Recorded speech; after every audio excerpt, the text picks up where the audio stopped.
Friends, इस to in one organiser को बनाना बहुत ही ज़्यादा आसान होता है और इसे घर में वेस्ट पड़े हुए कुछ सामान से हम बहुत आसानी से बना सकते हैं और इसमें ना ही चैन की ज़रूरत होती है ना ही किसी झंझट की, बहुत आसानी से बनकर तैयार हो जाता है। तो सबसे पहले फ्रेंड्स सभी को राधे राधे। तो सब हमें लेना है घर में वेस्ट पड़ा हुआ कोई भी शॉपिंग बैग। अगर शॉपिंग बैग नहीं है तो आप फॉर्म शीट ले सकते हैं, फॉर्म शीट भी नहीं है तो आप इस तरीके से जो भी राइस बैग होते हैं हमारे पास उनका यूज़ कर सकते हैं। प्लास्टिक राइस बैग होते हैं उनका हम यूज़ कर सकते हैं, तो मैं प्लास्टिक वाले राइस बैग का ही यूज़ करूँगी। अब सबसे पहले हमें वो कपड़ा लेना है जो हमें बैग में अंदर लगाना है। तो मैंने वो कपड़ा ले लिया है और उसके ऊपर ले लिया है प्लास्टिक बैग कट करके। तो ये मैंने स्क्वायर में कट किया है और इसका जो मेज़रमेंट है आपको स्क्रीन पर दिख रहा होगा। लेकिन इस मेज़रमेंट से आपको नहीं बनाना है, तो आप कोई भी राउंड शेप का प्लेट लीजिए और इस तरीके से आप यहाँ कट कर लीजिए। तो जो मेरा राउंड था वो जो ऊपर स्क्रीन पे आपको मेज़रमेंट दिख रहा है उसी नाप से था।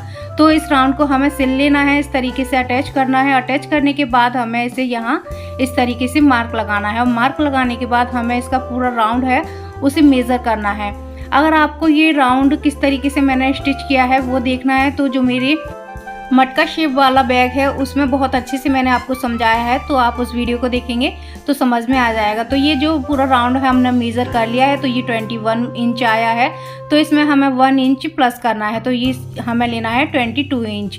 तो चलिए अब हमें यहाँ मेन फैब्रिक लेना है जो हमें बैग बनाना है उसके लिए। तो यहाँ मैंने मेन फैब्रिक ले लिया है, उसके नीचे लिया है मैंने देखिए प्लास्टिक बैग, और फिर जो हमें अंदर कपड़ा लगाना है वो अस्तर वाला, तो वो हमने ले लिया है। उसके बाद इसका जो मेज़र है वो कुछ इस तरीके से है जो स्क्रीन पर आपको दिख रहा है। यहाँ हमने लिया है 6.5 बाय 22 इंच। तो आपको इसकी अगर लंबाई बढ़ानी है बैग की तो आप ज़्यादा भी ले सकते हैं। अब इसको अटैच करने का सबसे अच्छा तरीका है, आप मेन फैब्रिक पर जो अपना मेज़रमेंट है वो ले लीजिए और इस तरीके से जो भी रफली नीचे अस्तर और प्लास्टिक बैग है उसे ले लीजिए और चारों तरफ सिलाई लगा दीजिए। उसके बाद में जो भी एक्स्ट्रा है बाद में आप कट कर सकते हैं। तो देखिए ये मैंने कट कर लिया है और हमारे पास जो पीस है वो तैयार आ चुका है 6.5 बाय 22 इंच का। तो अब हमें क्या करना है, नीचे लेना है एक फैब्रिक। अब ये फैब्रिक है, इसका जो मेज़रमेंट है वो हमें लेना है कुछ इस तरीके से जो आपको स्क्रीन पर दिख रहा है। ये नीचे जो मेन फैब्रिक है वो 6.5 इंच का है, तो ऊपर हमें 1 इंच ज़्यादा लेना है, तो यहाँ हमें लेना है 7.5 इंच। तो यहाँ मैंने ये ले लिया है। लेने के बाद में जो इसकी ये साइड्स हैं इनको हमें इस तरीके से डबल फोल्ड करना है, जैसे हम नेफा बनाते हैं किसी भी चीज़ के लिए उस तरीके से हमें यहाँ इस तरीके से सिलना है, केवल 2-2 इंच नीचे। ये मैंने सिल लिया है। अब इसे सिलने के बाद में हमें इसे इस तरीके से 1/2 इंच फोल्ड करना है। फिर जितना आपको मोटा पतला रखना है आप यहाँ इस तरीके से मोड़ते हुए सिलाई लगा लीजिए। मैंने यहाँ पूरे में सिलाई लगा ली है। ये एक नेफे जैसा देखिए बन गया है। दोनों तरफ से हम इसमें डोरी डाल सकते हैं। अब इसके बाद में हमें जो मेन फैब्रिक है वो ऊपर की साइड रखना है और जो ये फैब्रिक है इसका जो सीधा वाला साइड है वो नीचे की साइड रखना है, यानी कि सीधे वाले साइड से सीधे वाले साइड को मिलाना है और यहाँ लगानी है हमें सिलाई। तो यहाँ देखिए मैंने सिलाई लगा ली है। सिलाई लगाने के बाद में इस फैब्रिक को करना है ऊपर और जो ये सिलाई लगाई है इसे यहाँ नीचे को इस तरीके से टर्न करना है और यहाँ लगानी है हमें दाब सिलाई।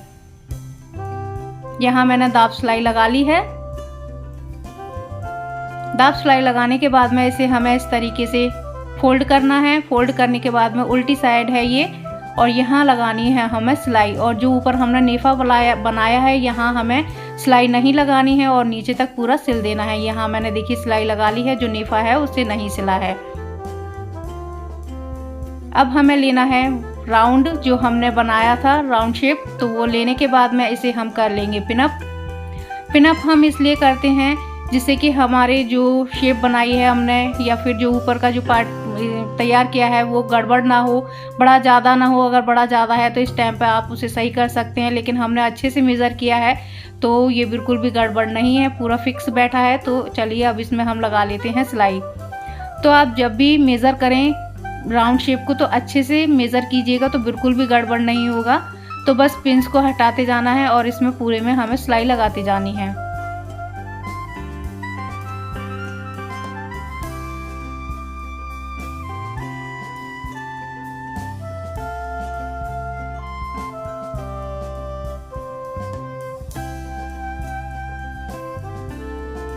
अभी देखिए पूरे पीस में मैंने सिलाई लगा ली है। अब सिलाई लगाने के बाद में इसे हमें पलटना है सीधी साइड में।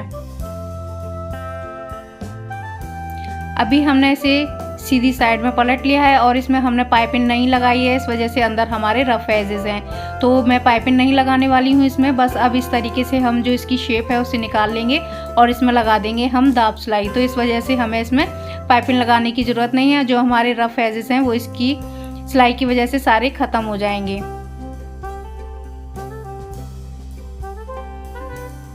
यहाँ दाब सिलाई है वो लग चुकी है, तो कुछ इस तरीके से ये आ जाएगा बैग। तो बाहर जो कपड़ा निकला है उसे अंदर करना है और अब यहाँ हमें लगानी है दाब सिलाई, जिससे कि जो हमारा ये पीस है इसमें भी फिनिशिंग आ जाए और इसमें जो अंदर रफ एजेस हैं वो भी सारे छिप जाएं।